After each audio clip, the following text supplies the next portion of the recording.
Anyone who is all in on one thing, heads down, laser focused, they are missing everything that is happening around them. So I don't care what you're paying attention to. I just want you to be paying attention to something other than your day job. Prominent CEOs, leading economists, iconic investors, insights from the experts. The Walker Webcast with Willy Walker. See who's next. Thank you, Susan, and welcome everyone to another Walker Webcast. It is a real joy for me to have Christina Wallace joining me today. Next week, we're replaying an interview I did with Ezra Klein at the Sun Valley Writers Conference 3 weeks ago. And Ezra and I dive deep on artificial intelligence, homelessness, and a whole bunch of other topics that Ezra focuses on in his extremely entertaining and engaging podcast on a weekly basis for the New York Times. So to those of you who want to tune back in next week, I very much enjoyed that conversation with Ezra, and I hope you do as well. To today's guest, let me do a quick intro on Christina, and then we will dive into our discussion. A self-described human Venn diagram, Christina Wallace has crafted a career at the intersection of business, technology, and the arts.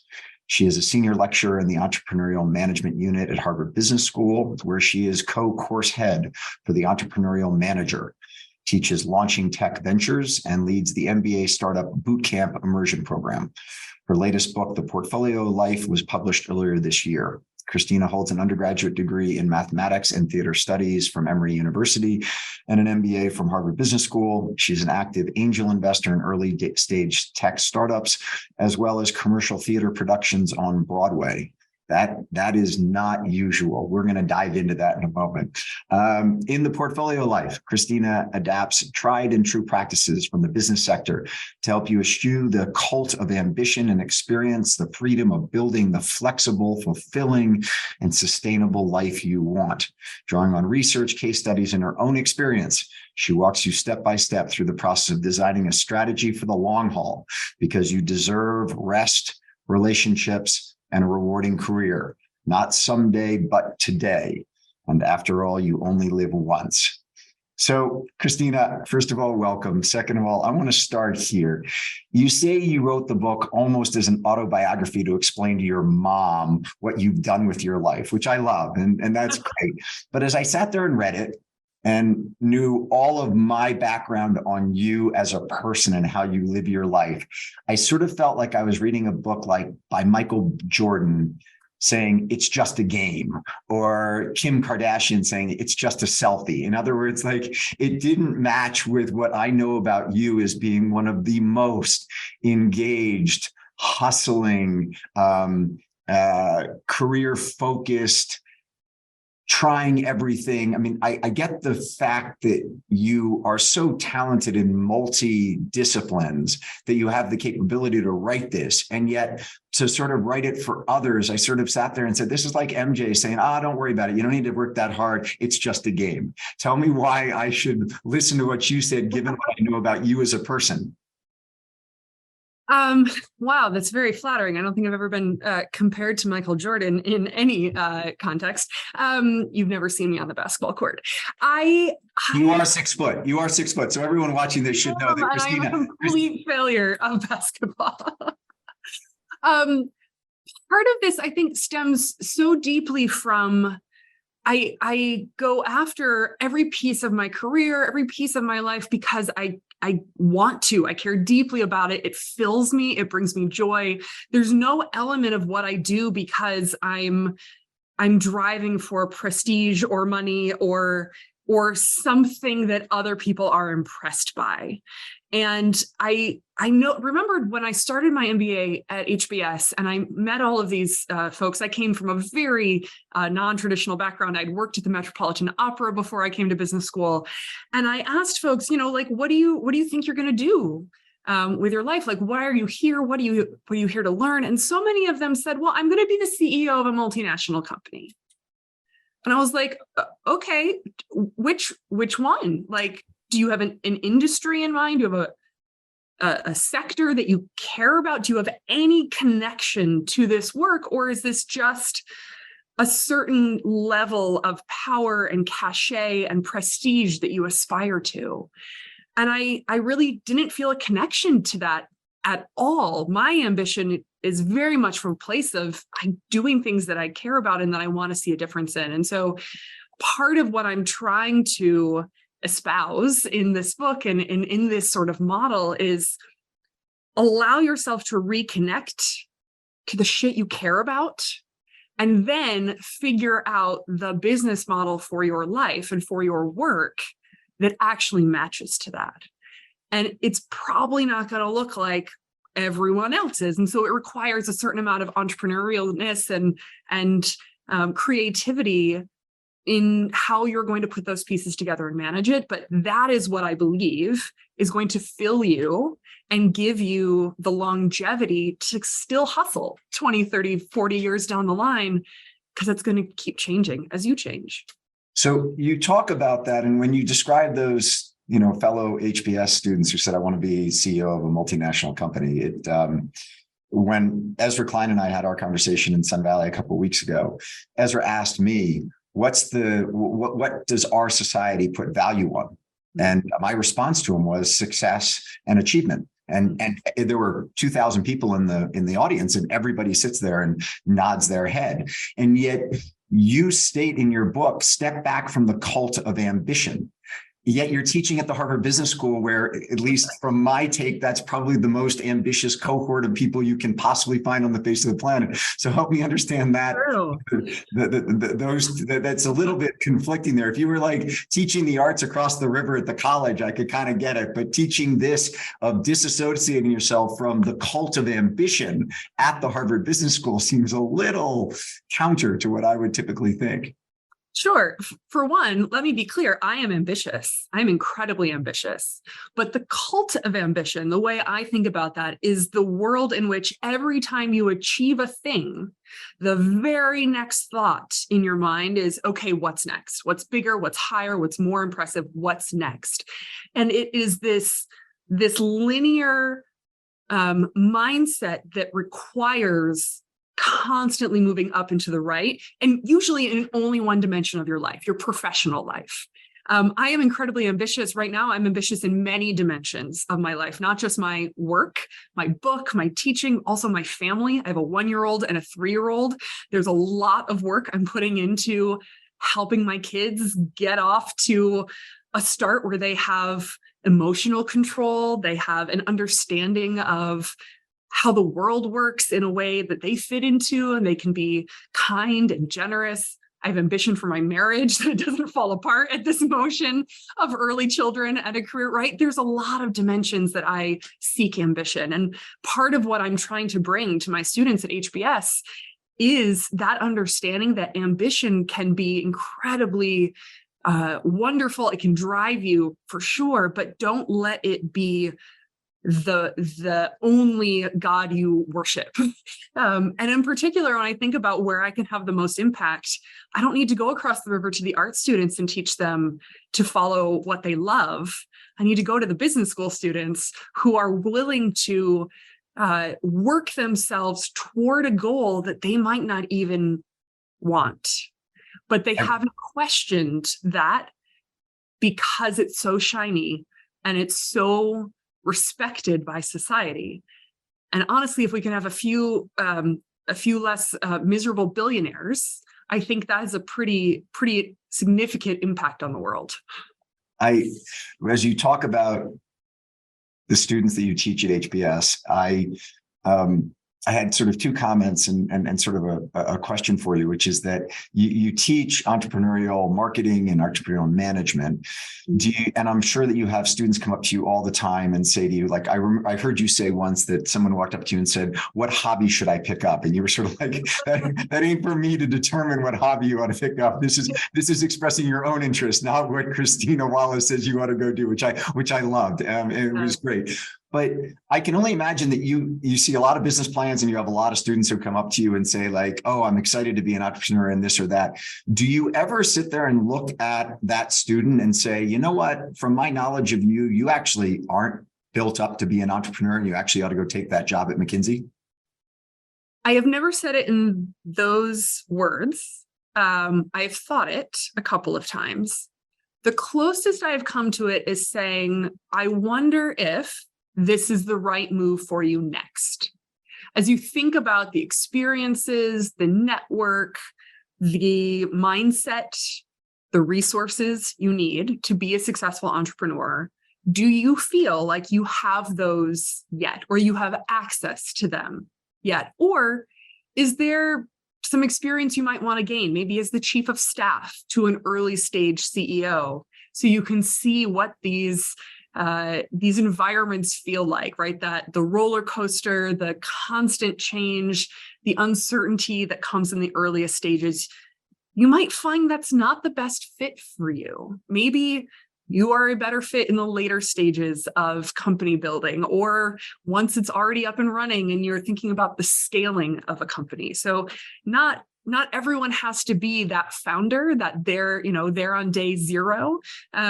To be entrepreneurial and to build things. And part of this work is to figure out where you fit. I write in the book that one of my great joys was finally embracing that I'm a very strangely shaped puzzle piece. I embrace that. I'm a weirdo. And I would argue that everyone is a strangely shaped puzzle piece, and your work is to figure out what shape you are.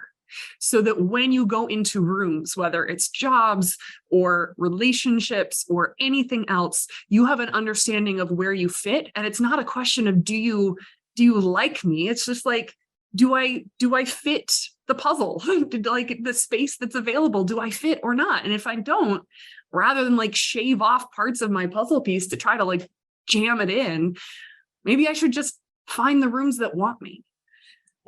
So when you finished Emory, you say that you were fluent in 3 languages, math, music, and English. Yes. Take us on a quick journey from that young woman who was fluent in 3 languages of math, music, and English to getting to the Harvard Business School.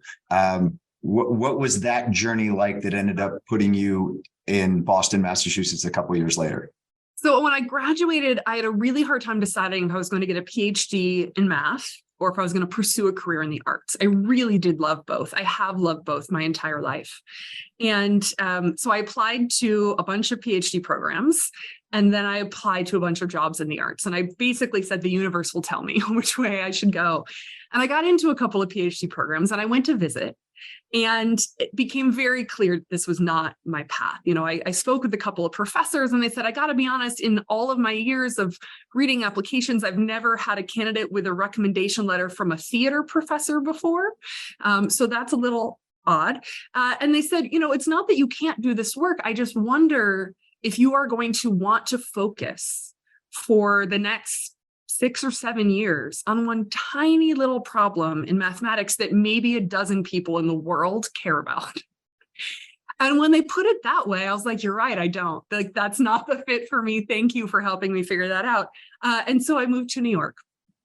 And I sent my resume everywhere. There was a website at the time called the New York Foundation for the Arts job board, and I just sent out like 50 resumes. This is back in the era where you still printed them out and sent them. My students don't believe that ever happened now. And I got exactly 1 interview, and it was at the Metropolitan Opera. I had applied for their director of children and supernumeraries, which are the extras in operas. Literally 2021. I had no work experience, but I applied to a director level job because apparently I have some chutzpah. And the HR director called and said, he's like laughing. He's like, yeah, so you're not a director level candidate, but we filled that job internally. And now we have another opening as a rehearsal associate. Are you interested? And I was like, obviously, yes. And he's like, do you know what that means? And I said, no, but I have $600 in my pocket, and like, this is the only job lead I have. I did not tell him that. But I went into interview, and as part of the process, they really wondered if I would be a fit there. They said, we talked to your references, and they said, you like to come in and change things. And we're not interested in that. We are the Metropolitan Opera. We've been doing things for 100+ years this way. And so as part of me accepting the offer, they made me handwrite on the bottom of my contract, I, Christina Wallace, promise not to ask to change a single thing in my first year here. I was so broke. I was like, whatever, I'll take it. Neon flashing red lights. I didn't care. I took the job, and for a year I kept my mouth shut and I took a lot of notes. And after a year, I showed up in my manager's office and I said, I have some ideas. She's like, oh dear. And I said, in particular, I have this one idea, we're doing all of these in my hand. Rehearsal associate, it's a very high level, it's operations and contract management. I was like, we're doing all these things by hand. I think we can turn this into a computer program. I did some programming as part of my math major. I can't code the whole thing, but like find me an engineer, I can work with them and we can automate a ton of this stuff. And, I looked at our financial situation and we're a little bit over budget every year. And I think because so much of our budget is people, if we can find some efficiencies here in how we schedule rehearsals and performances, like we could probably get closer to breaking even. And she looked at me just absolutely bemused and was like, get the F out of my office. I didn't like that answer. So I went to her boss and he kicked me out. And I went to his boss and she kicked me out. So I finally went all the way to the top to Peter Gelb. And he basically was like, look, this is not a place where we're going to change things quickly. This is not a place for someone who's young and ambitious. Like there's nowhere to go until someone dies or retires. And I looked above me and everyone was healthy and in their 50s. And I was like, okay. And he's like, I think you should go to grad school. Everyone smart goes to grad school. I was like, okay. So I went home and I Googled MBA programs. I didn't know anyone who went to business school, but I figured that's where the people who run the world go to school. I took the GMAT 2 weeks later and then got in. Quite luckily, like the year before the financial crisis, which is when everyone decided to go to business school. So there was a ton of luck involved. But showed up to business school thinking, I don't know the difference between a stock and a bond, but I'm going to figure it out because these are the skills that the people who get to make the decisions build. And I want to be in the room where it happens, as they say in Hamilton. So you get to HBS and second year you take Clay Christensen's course. To those whose name Clay Christensen might not be a household name, Clay wrote a legendary business book called The Innovator's Dilemma, which was written in 1997 and has been reprinted thousands of times. And talk for a moment, Christina, about Clay's impact on you, because I've read enough of what you've written, I've heard enough of what you've said, that of all the people who had a big impact on you at HBS, it was Clay. What did Clay either do, teach, or say that captured your imagination?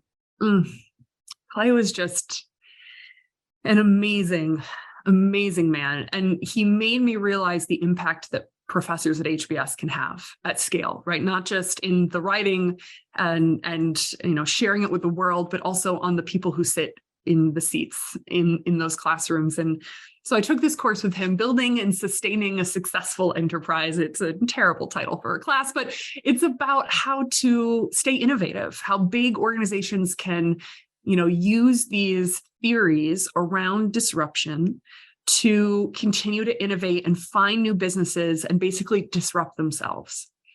And, he taught this incredibly fascinating class with this very academic style, which is not typically the style at HBS. So it's much more practical in most other classes. And this required us to formulate theory and sort of extrapolate into higher level thinking. And then on the last day, he came in and said, I'm going to take the turn toward the personal today. And in that moment, he had shared with us, he had just been diagnosed with brain cancer. And it was quite possible, many of us thought in the moment, as did he, that this might be his last semester teaching. And so he used that last class as a way to talk about our lives and the responsibility that managers had because of the impact they had on all the people who worked for them, right? You have a bad day, you take it out on someone, they go home, that's how they show up for their family. That's how they show up for their team, right? It becomes this huge cascading effect. And so he talked, quite extensively about the ideas that ended up becoming his book, How Will You Manage Your Life? But it was this notion that we could take the tools that he'd been teaching us for managing businesses and we could apply them to our lives. And maybe that feels really wonky to take frameworks from the business world and, set up your life and give it kind of a balanced scorecard or whatever else. But for us in the room, it made a lot of sense, right? It connected with how we thought about priorities and resource management. And he gave us permission to care about our professional life, yes, but to care very deeply about our personal life. And I think it was the first time that I'd ever heard, certainly at HBS, but even beyond, people say, it matters if you're happy. That's not just like a silly little, thing that people who don't aspire too much get to have. Like it matters. Unhappy people who are hugely ambitious can wreak havoc on the world. It matters that you're happy. It matters that you invest in your family and in the communities that you serve. And that impact is as important as the professional ambitions that you might have. So it's interesting that your first two books are basically on those two themes. So your first book, New to Big, is all about how large companies can be more entrepreneurial and scale new ideas. And so I want to focus on that first. And then the Portfolio Life is very much on that other piece that you took so much out of that last class with Clay, which when I asked you about that, I didn't know you were going to come right, that you hit that softball right down the middle of the field, in the sense that I didn't know that there were those two things. But let's talk for a moment, Christina, about the New to Big, because in that book, you talk about a growth operating system. And you basically say to larger companies that this isn't kind of a one-off moonshot of let's figure out what the new entrepreneurial idea is today, put resources to it and enter that market. This is more about kind of building a permanent ladder to the moon, where you've got a culture inside of the company, you've got the systems inside of the company. And I think most importantly, what you underscore is the risk-taking and ability to fail culture that is so lacking in many large corporations, that must be there for large corporations to be able to pursue these innovative ideas. Yeah, it's a challenge. I mean, this is when I wrote that book with the CEO of the last company I worked with, Bionic, David Kidder. We were working with these huge Fortune 500s, and they could build these sort of one-off innovation successes, but they required almost like an act of God. Like it required the CEO picking up the phone every third day and being like, just do it, like break the rules, go ahead. Like, I know legal, you don't like doing this, just do it. And it showed that you can be innovative in these one-off efforts through these acts of God, but that is not a sustainable, repeatable innovation strategy. And so if you really want to build that culture of innovation where you can disrupt your own business rather than waiting for the startups to do it and then acquiring them so that they don't, for you to do this, you have to build effectively an internal entrepreneurial ecosystem. And entrepreneurship has at its core this high failure rate, right? You're trying many, many things with a high failure rate in the effort of getting faster, closer to what is going to be successful. You're searching for the truth. You're not planning the truth. You're not writing out a 3-year, product launch over something that you have absolutely no evidence the market wants, which is often how large company innovation is planned. And so it requires this sort of injection of an entire entrepreneurial system. So it's not just the workers being more entrepreneurial as they run experiments, look for evidence, chase down new trends or new behaviors that they think might be interesting. It also requires the senior leadership to take off that executive operational hat and to put on a venture capital hat that says we're going to make lots of bets. And we expect that most of them will fail, but in their failure, they will teach us something. And out of that portfolio of bets, a few will survive. And that we are okay with failure as long as it is in search of the commercial truth.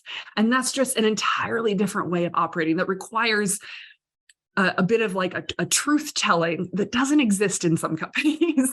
And we saw this, as we worked with not just the folks on the ground doing the entrepreneurial work, but as part of our work, we worked with the senior leadership to help build that venture capital mindset, that way of showing up in the room, of asking questions rather than, offering dicta. And we showed them in many cases how afraid their company was to tell them the truth. And in those moments where the company could say, we invalidated that. You really liked that idea at the hackathon. Turns out we did a little bit of research. It didn't actually require that much work to find out. No one wants that. Literally, no one wants that. It's a great idea. No one wants it. And certainly no one's going to pay for it. And to be able to tell the CEO that in this one case that we did it, the CEO literally went back and told that story at his next all hands as a way of not just showing the people doing the work that he valued the truth, but showing the entire company that the truth is the only thing that is going to get them closer to what that next big opportunity for growth will be. And that requires really this mindset shift from the top down. So one thing that you say in the book that I thought was really interesting was focus on what your customers do, not what they say. Mm-hmm. So there are lots and lots and lots of companies out there that sit down with clients, listen intently to what they're saying, and then go back and craft a strategy to meet those needs because the client has said, well, this is what we'd like to do, or this is what we get from other providers, so you need to mimic that or what have you. How does one go about looking at what the client actually does rather than what the client says? Yeah, this is crucial because your customers will lie to you. It's not because they're bad people. And sometimes they don't even know they're lying to you, right? Sometimes they're trying to tell you what they know you want to hear. But sometimes it's because they're projecting a version of themselves that they want to be true. That's just not true. I think the perfect example of this, I worked with a large packaged foods company that kept hearing from their customers they wanted healthier food options, especially healthier things that they could eat on the go. And so they said, oh, we got to come up with healthy options that can, sit at the front of the grocery store. And, we have all these different ideas. Let's see which ones we should use. And we said, okay, let's do some ride-alongs with some of your customers. We're just going to spend the day with them and we're going to watch how they eat. And we set up the experiment in two ways. One, where we basically paid for what they ate every day. We gave them gift cards to cover that so that it wouldn't come down to, well, I want to eat healthy, but it's too expensive. So we wanted to take that out of the equation. And then the other case, we didn't pay. We just let them do their normal thing. And we just literally hung out with them for the day. We sat in the car, we rode around, we did their errands with them. And we got in to the car with one customer who had been going on and on all morning about how much she cared about being a healthy eater and how this was really part of her identity and what she wanted to show her kids. And then we get in the car and the floor of the passenger seat of her car are 12 Snickers wrappers and a handful of empty Coke cans. And we're interesting. Okay, so what you're telling us, but what you're doing are two very different things. And we have to unpack that. And so we get into the real truth of the matter, which is some of it is about convenience. Some of it is about form factor and being able to eat on the go. Some of it is about perception. I want to be the type of person who is healthy, but also those Snickers bars are really delicious. And so getting to the root of behavioral experiments, and particularly transactive experiments, things that cost your customer something. They say, you want this, great. Give me your credit card to pre-order. Sign up, give me an LOI, a binding LOI for this thing. Put a little bit of something on the line so that it's not just, yes, I like that, because that doesn't cost you anything. And once you get into the actual transactions of study, of experimentation, you'll start to get to the truth much faster than just asking for what they want.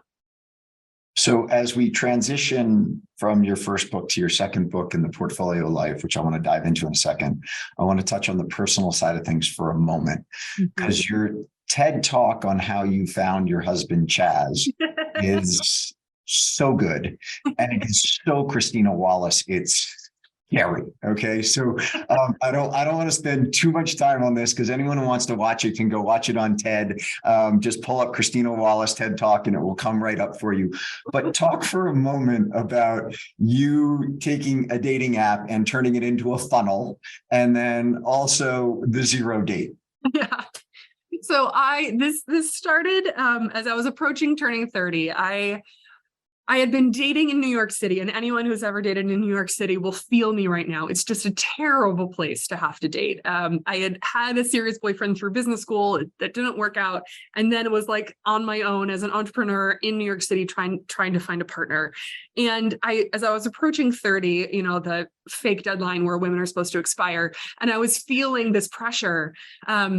I was like, look, I am really good at business. And I am really bad at dating. So I'm just going to treat dating like a business problem.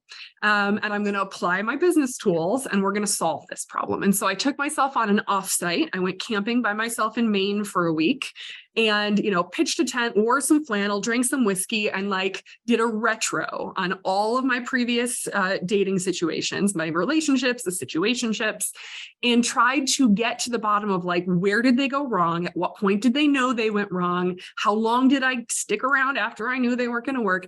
And I started to realize in doing this work, I'm like, this is just sales funnel analysis. I literally do this all the time as I'm doing deals. So I just need to set up a sales funnel. And I need to really understand my qualifying criteria to move a prospect through the funnel from, potential lead to qualified lead to each of these things. What am I going to do and what am I going to ask for them? And again, behavior. Do not say, what are they going to do to show that they're interested and that they're committed to this?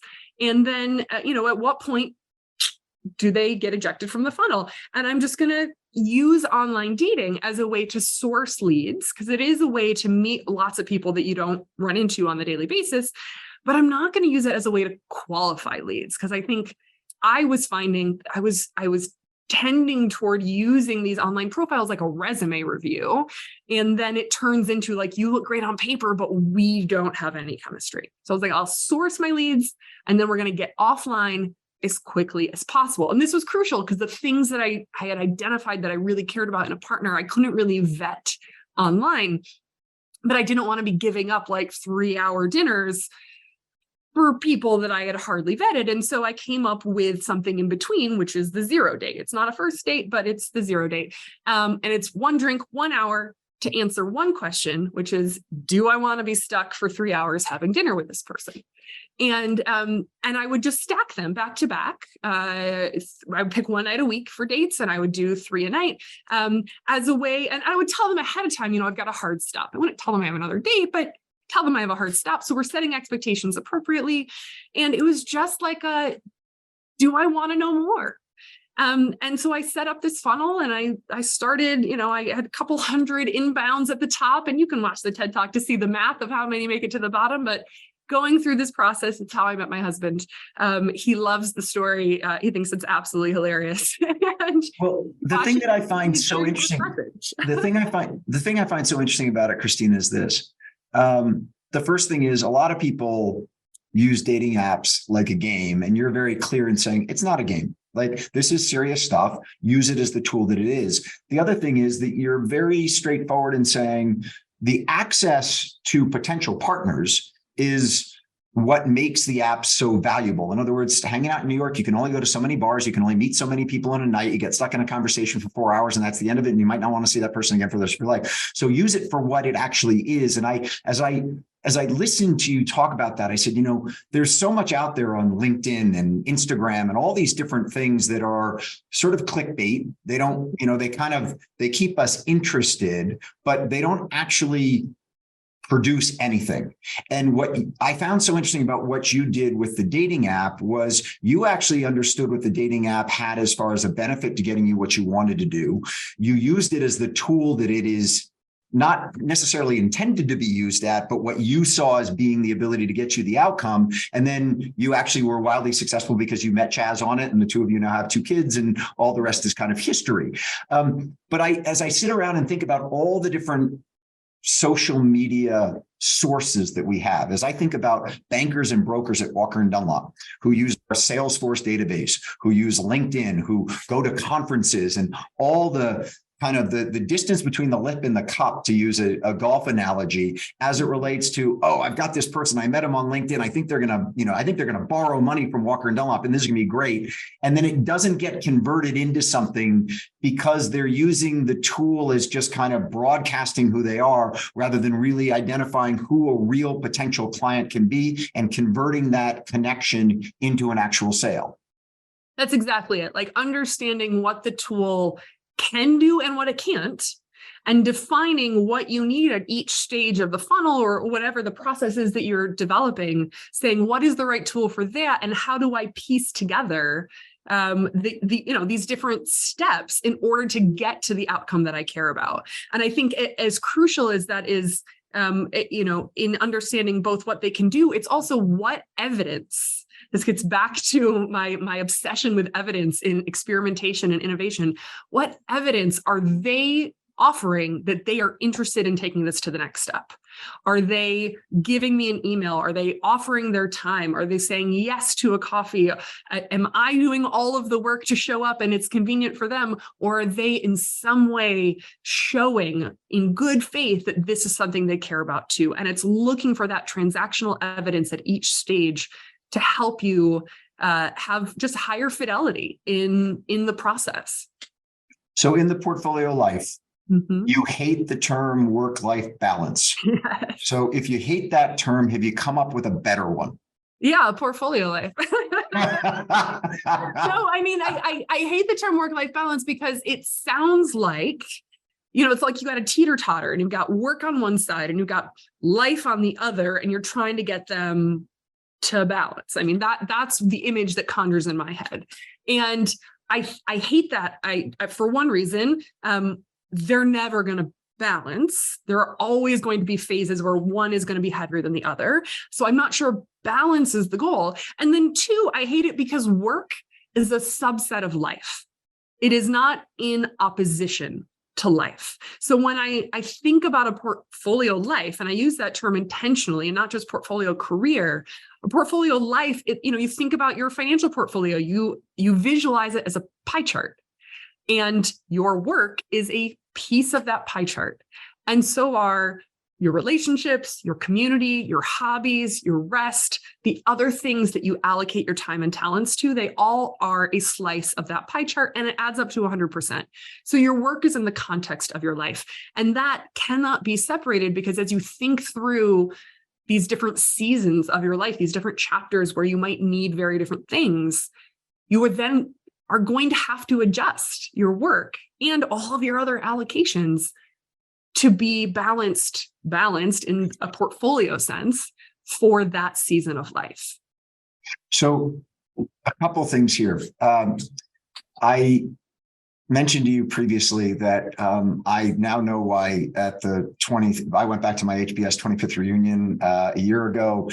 You didn't present there, but you presented this year, and you were the rave of the reunion. And somebody said, "Oh, she was amazing." And now that I've done my homework on you, I realize why. Because once you get to my age, HBS has figured out we're not trying to teach you how to manage or how to lead or how to make a financial analysis anymore. You're done with that part of your life. Now you're into kind of like enjoying things. But then you also said to me, no, but they also have me speak to the people who are back for their first reunion and their fifth reunion and their 10th reunion. So I think about this in the following way, Christina. I'm interviewing two people who both went to Emory. And in comes this woman who was a finance major. She interned at an investment bank in the summer and then for a real estate firm. And she says, my dream job is to be a mortgage banker at Walker and Dunlop and do big transactions and loans. This is all I want to do. And I meet with her, and it's all great and good. And then in comes this young gentleman who also went to Emory and had the same GPA as she did. But he says, I was pre-med at Emory, took some biology and some other courses, but decided I don't want to be a doc. I'm a big skateboarder, and so I've spent my summers at a skateboard shop. I also play in a band, and I really like reading literature. And doing a job in commercial real estate finance sounds like kind of a cool thing to do. Okay. So I see these two people and I say to myself, okay, who am I hiring? Like, who am I hiring? I'm hiring the woman, like flat out. I'm hiring the woman because she's walked in saying like why she wants to work at Walker Dunlop and all that. Whereas you talk a lot in your book that actually I ought to be hiring the young man because of his diversity of thoughts and experiences and everything else. So help me from two perspectives. One, Willy Walker, the hirer, versus Willy Walker, the first year out of Emory interviewing for a job. Sure. So I say maybe you should hire him. And I say maybe for two reasons. Number one, the way you just presented him, he didn't tell me a very compelling story of why this. Even if you do a lot of things, even if you had the pre-med background and the literature and the skateboarding and the whatever else, I still want to know you're intentionally choosing this and you're not just falling into it. So I would tell him, the person interviewing, we got to work on your story, because even if this hasn't been what you've wanted to do your whole life, I at least want to understand why it's the right fit for this chapter of your life. What do you want to learn? Who do you want to learn it from? And why is it a good fit for now? If you can't tell me that, I'm not hiring you. The other thing I'd want to know from the female candidate is, what else do you do? I see this laser focus, and that is admirable. But I have to imagine that your business is not going to look the same in 10 years as it does today.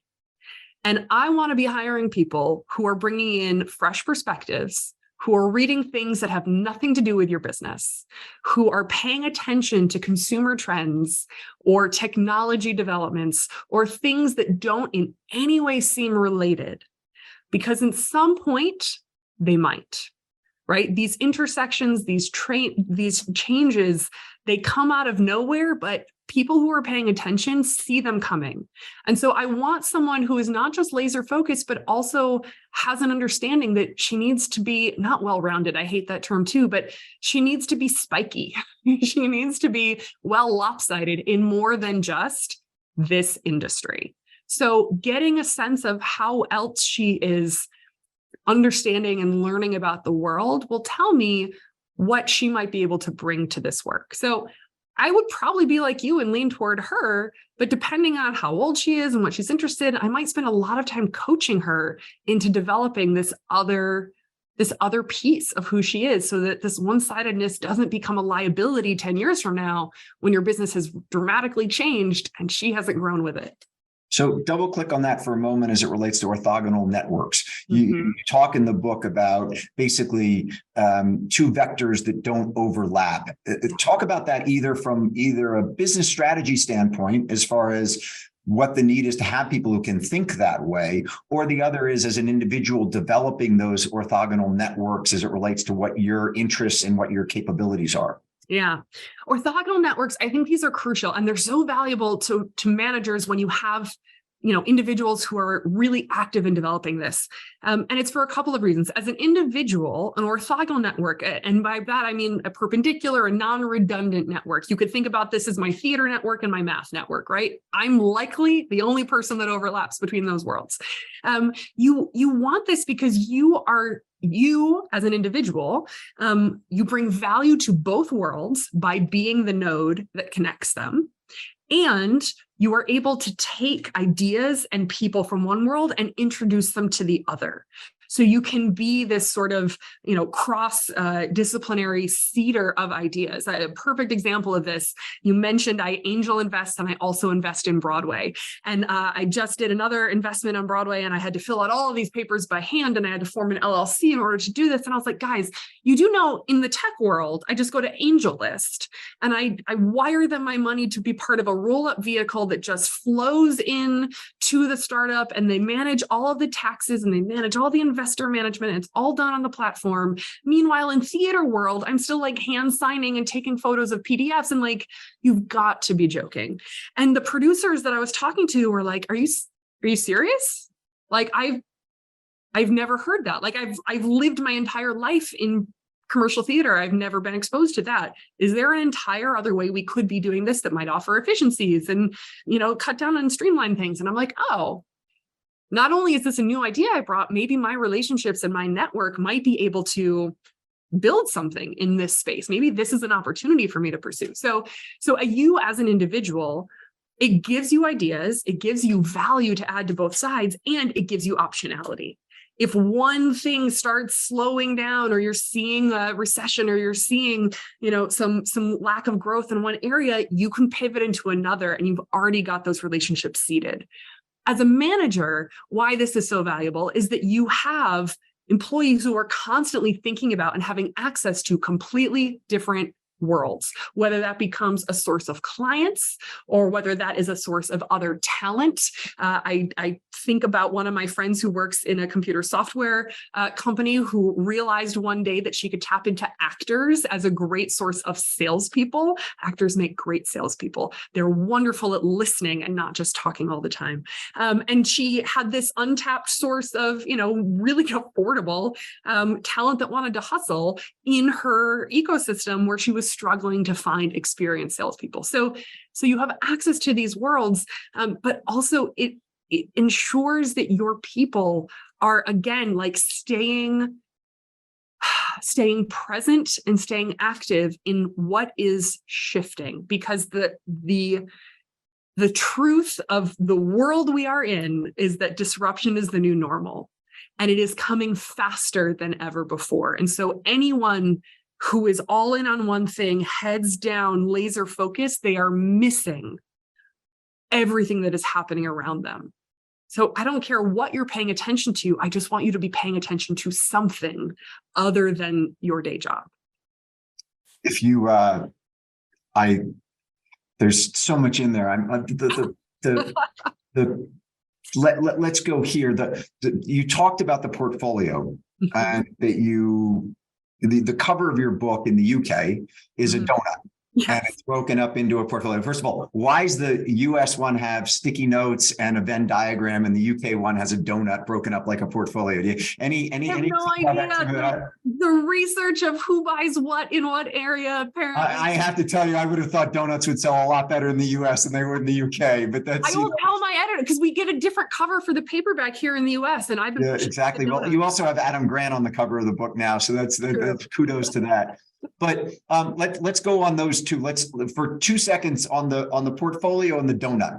Yes. As I think about that portfolio life and various characteristics that you need to build up to have a portfolio life, as far as your own personal portfolio, Christina, there's one stock that we all have in our portfolio that will never sell. That's like that for whatever reason. It was your first investment. You think that Warren Buffett is the greatest person on the face of the planet, and Berkshire Hathaway, you'll never sell your stock. But in every portfolio, there's something that hell or high water you're not letting go of. So using the analogy to you as far as your own portfolio life, what's that one stock you'll never let go of?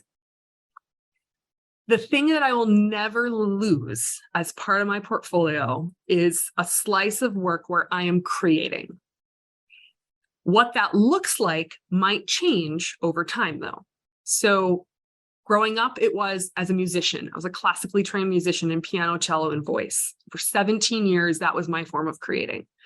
When I got to college, that shifted into theater as a director and an actor. And now, at this stage of my life, it is as a producer of theater and as a writer.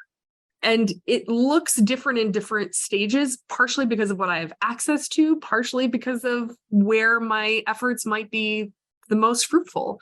But I learned long ago, for one very long year of my life, I didn't create anything. All I did was manage. I guess you could say I created PowerPoints, and they were very sad. All I did was manage, and I realized the verb at the core of what brings me to life is creating. And so that becomes the stock I can't lose, but I'm very flexible as to how that shows up in any given portfolio. So now let's talk about the sticky notes and the 100 ideas, if you will. Yes. I read it. I've heard you talk about it. First of all, I'm petrified of it.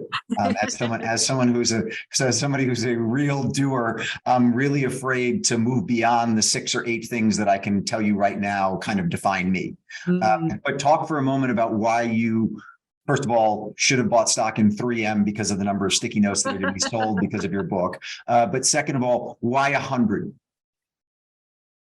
Man, I should have bought stock in 3M because it turns out sticky notes are at the core of all ideation in my mind. They're so, you can throw them away. You don't feel bad. A whole piece of paper, you crumple it up, you feel bad about it, right? A sticky note, you're like, you throw them everywhere.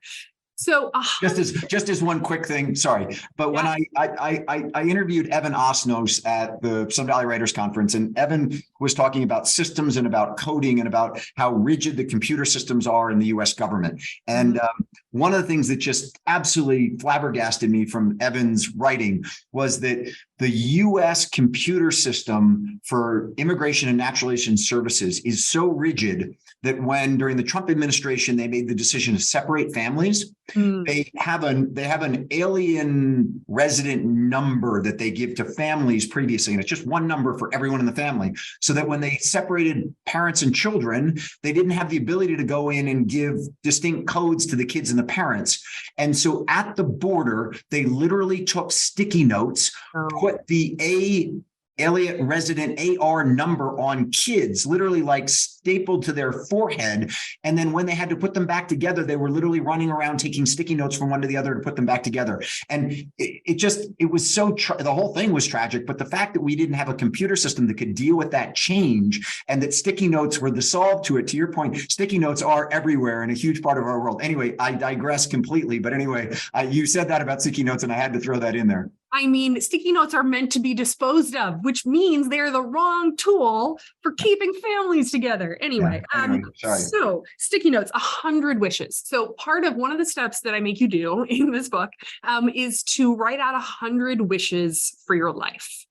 And I chose 100 partially because it's a nice round number, and partially because it is so far beyond, it's like orders of magnitude beyond what most of us think about as like my goals in any given period. It really forces you out of the box of the 6 or the 8 or the 10 that you might have had as your true north for your career. And by doing that, it makes you realize you're like, okay, I've got 15, I've got 22, I've got 30, crap, I gotta have 70 more. It makes you think about, okay, well, what are all the other things that I want? Because your career can only get you so many sticky notes. And then you start thinking about, okay, well, I want to climb all 7 of the tallest mountains in the world. I want to, and you come up with, I want to learn to bake the world's best sourdough. You come up with these sort of still very big highlights of things. And even then you only get to maybe 50. And then you start to think about some of the more mundane things. I want to have dinner with my family more nights than not. I want my kids to still like me when they're out of the house. I want to be friends with them as adults. I want my marriage to survive. What does that look like? I want us to be happy and still in love 30 years from now. And you start thinking of much more sort of quotidian wishes for your life. And you realize that like those require your effort too. Those require intention and decisions and ambitions if you want to reach those. And this comes back to Clay and what he talked to us about. He's like, listen, if you have, your marginal hour in any given week, you could put that hour toward the big project at work. And in 6 or 12 months, you're going to see the fruits of that hour. You're going to get that promotion or that raise or that big high five for landing that thing. And if you put that hour toward your kids, you might not know for like 18 or maybe 25 years whether that hour paid off. If you put that hour into your marriage, you might not know for 40 years whether that hour paid off. And so it's always going to be easier to put it into the thing that's closer and that has a quicker cycle time for showing the fruits of your work. But that doesn't mean it's not important to put it into these longer term, less clear things if those things matter to you. And if they don't matter to you, then decide right now they don't matter to you. And then we can stop pretending. So part of that 100 wishes is that it forces you to really think about on, your deathbed, what is the imprint of your life? And I promise it is bigger than just the size of your business card. I love both the sticky note exercise and then also your discussion of the marginal hour. And you just basically summarized it as it relates to, do I put that hour into my kid that I might not understand for another 18 years, or do I put it into the project that gives me immediate feedback? The other piece is long-term health. You've run 3 marathons, 22 half marathons, and 3 triathlons. The response from all that is, yeah, I feel this way today, but the real payback for it, when you go back to your 25th reunion, like I did last year, is everyone saying, how are you still in such good shape 25 years after business school? That's the day-to-day investment in that pays off over time, but you don't see it when you go for that run when you're 32 years old. You outline 3 models in the book, Christina, on sort of the portfolio life, the moonlight, the zigzag, and the multi-hyphenate. Why don't you run through those 3 models? And I find it to be really interesting in the sense that all of us, when we go see a surgeon, we want that surgeon to be laser focused on what we do. You go to the surgeon who has the reps, the person who's done the most cases, because you don't want to go to someone who's sort of like, oh yeah, I did that surgery 3 years ago, but maybe we'll get in there and root around and figure out what it is. And as I think about the 3 models for having a portfolio life, differentiating between somebody who really does need to have everyone needs to have a well-rounded life and a well-rounded focus on what they do. But I do think that there's a difference between someone who might moonlight at something and then somebody else who might be in the multi-hyphenate type world. Explain that. Sure, for sure. So moonlighting, some people call it the side hustle. I don't like that term for lots of reasons, but particularly because it connotes monetizing the thing you do on the side. And I don't think you have to monetize everything you do to make it be worth your time. So if you think about moonlighting, you've got the day job, the primary thing it is you do, and then you have the thing on the side, evenings, weekends, sabbaticals, whatever. And that thing could be a consulting business. It could be writing a book. It could be something you make money off of, but it could be a really serious hobby that you invest in and that you care deeply about and that you develop a skill in. And, we talk about the surgeon. We want them to be excellent at surgery for sure. But I give you the flip side, which is often you see later in life, people continuing on in their career past the point where they could have retired, because they have nothing else. They have nothing else. And if they were to retire, they would be sitting home, I don't know, playing bridge. And they can't fathom that. And so they stay at it longer. And I don't want the surgeon who's worked and did surgery 10 years longer than they should have because they had nothing else that brought them joy. I want them to quit the day that they decide that they're done.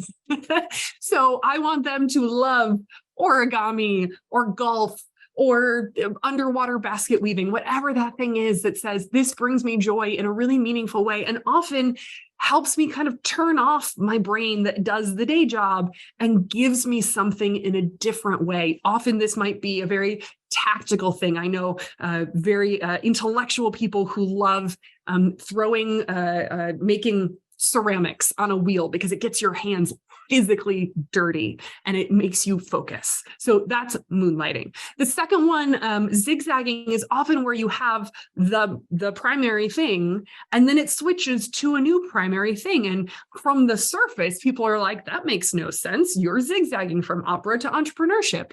But what they don't see is under the surface. Often a moonlighting thing turns into the zigzag. Maybe you did it on the side for a very long time. And in doing so, you realized maybe you de-risked the business idea. Maybe you saw that there was a bigger opportunity there. Maybe you were just ready for another chapter. And so you kind of dial down the day job and you dial up the moonlighting thing to become your new primary focus. And that is, it's zigging and zagging from one primary thing at a time, but they do have a connection. And the last one, the multi-hyphenate, is often where you see people who are truly on like the vanguard of building new things. And this is where they're living in these multiple worlds at once, sort of equally, visibly. You'll see this in some industries very obviously, like the writer, producer, director, or the author, speaker, professor. Those are very common. But, I give examples in my book of someone who was a computer programmer and a playwright, and she did both equally at the same time. And in doing so, ended up in a position where the TED residency invited her to come in and start writing about and doing research on the intersection of technology and AI and art. And what does it mean if technology makes something creative? Is it art if there's no intention behind it? How do we make sense of this? She was in a position to do that because she lived in both worlds equally. So those are three of the models. There can be many other models as well, but those are three that I find very common. So the final question, to bring it all back to the beginning of sort of, if you will, what I felt was the disconnect between you as a person and then what the book is espousing. Give it 85%.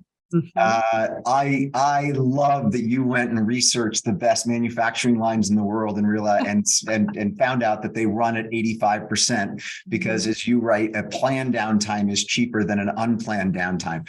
I find that, Christina, to be so valuable to think about in all of our lives as it relates to your career, your personal life, your investment in kids, and your relationship, that running with 15% reserve to some degree, having the planned downtime rather than the emergency downtime, is really so much.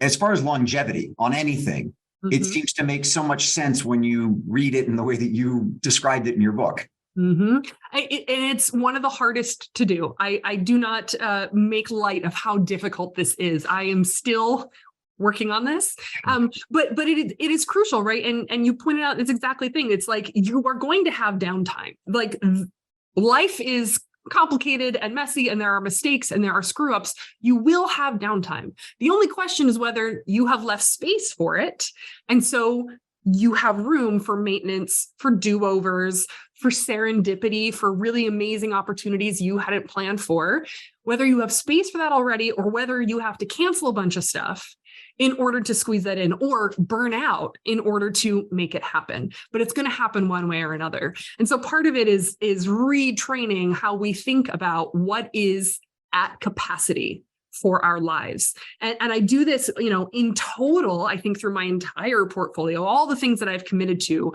including my family, my hobbies, my community, my job, that total has to do 85% of my total capacity. So I still have downtime. But within each category, I try to only max out within my work week, 85% of my time. And that includes my working blocks. I block them out. I think about everything that I'm doing has a shape. It's not just a to-do list of lines. They have a shape. You can think about it like Tetris. They have a shape and they either fit or they don't.